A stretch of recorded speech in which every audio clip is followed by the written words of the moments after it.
Hello everybody and welcome once again to Tony the Mole Adams YouTube channel. My name's Steve Mascord. Don't forget to like and subscribe.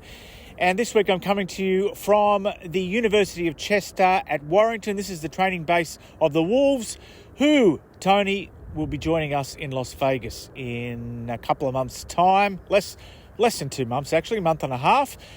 So Tony will come to you in a minute, talk about your column for this week. But firstly, an interview. We've got Sam Lisone. He plays for Leeds. His partner is Georgia Hale, the WNRL star.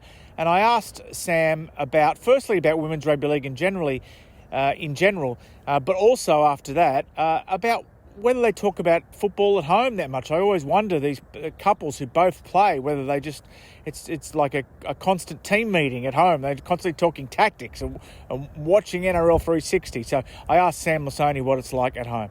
Man, the women's game's growing so big. My missus is going back a month earlier now for pre-season because 2 extra teams have been added on. So, I mean, it's good on them, kudos to them, and hopefully they can go full-time and I can just be a stay-home. Just stay home all day, watch the races. How good would that be? For 4X in the hand.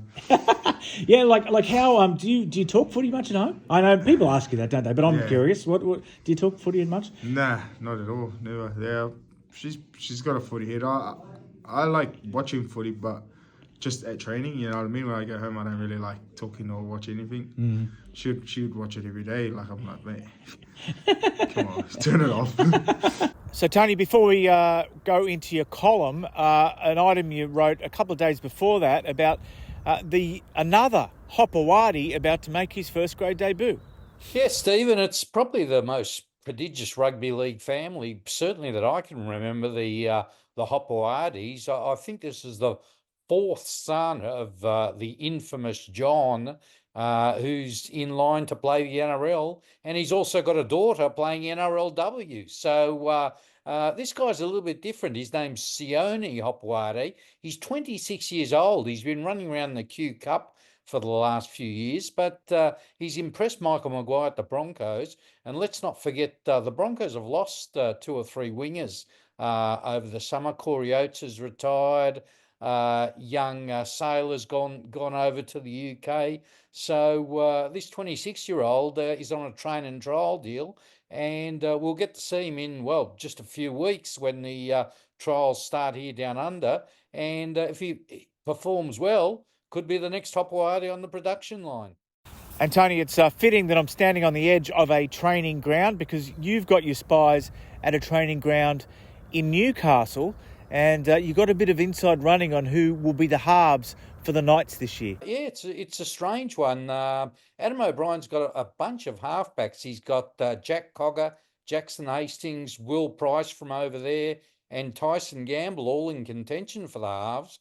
But what I'm hearing is that fullback winger Fletcher Sharp, who scored something like 11 tries in 12 games at the back last season, is being trialled in the halves. So it's a major shock really at the Knights, and I was waiting for a denial of this one, but it's been a couple of days and no one's denied it. So my spies are pretty good, I think, and he hasn't got the job, of course, but he's got it for the trials by the look of it. That's how they're training, and so it'll be very interesting to see how they combine. It looks like it's going to be him and Tyson Gamble getting the 6 and 7 jerseys to start the trials, and then the other guys, Cogger, Hastings and Price, will no doubt get a chance to impress. But it's a real conundrum at the Knights because they've got 4 or 5 halves, but no real combination that will bring them immediate success. So it'll be very interesting to see which way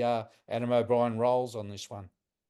We're always the first here to tell you about new players you may not have heard of.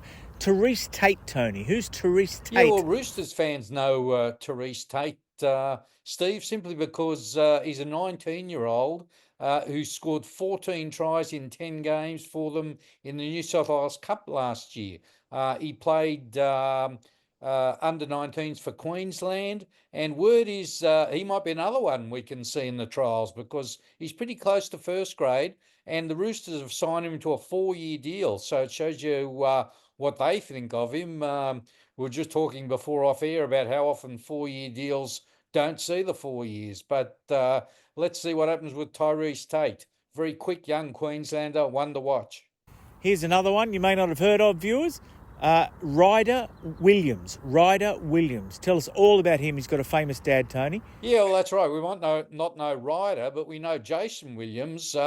He was a former Kiwi international. He played for the Bulldogs, Magpies, Roosters, Rabbitohs, and Panthers. Actually scored a length of the field try for the Bulldogs in the '94 grand final, but that didn't work out so well. Mal Meninga's last game for the Raiders, and the Raiders won that game, but not before Jason Williams scored a try. And Ryder, he's a talented young 5'8". He's only 18, but he's broken into the Titans' top 30 squad for this season.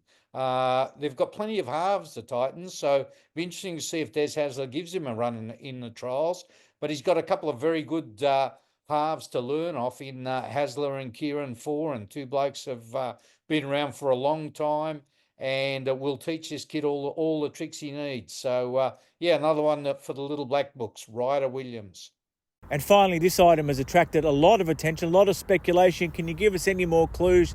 You say that a Sydney NRL club is in financial strife. Who is it, Tony? Tell us. I can't tell you, Steve, because they'll get the shits and they'll deny it. But basically, they sold one of their assets to the NRL, and they're travelling okay now. So it's not as if they're going to go under. I think there's too much money in the game these days for clubs to just simply die. We're past the stage where we saw the likes of Newtown, Wests, the Crushers, all die or killed off. I think the Sydney clubs are pretty safe, but some are safer than others. Let's put it that way. Well, thanks again for joining us on Tony the Mole Adams Midweek Scoops. Don't forget to like and subscribe, and we'll be back next week. Vegas is getting closer. It is, Steve. And speaking of Vegas, don't forget these special NRL Vegas commemorative T-shirts. The family of league are now endorsing them. They get a percentage of the proceeds. So we'll put a link to the page where you can get them in the notes at the end of the show.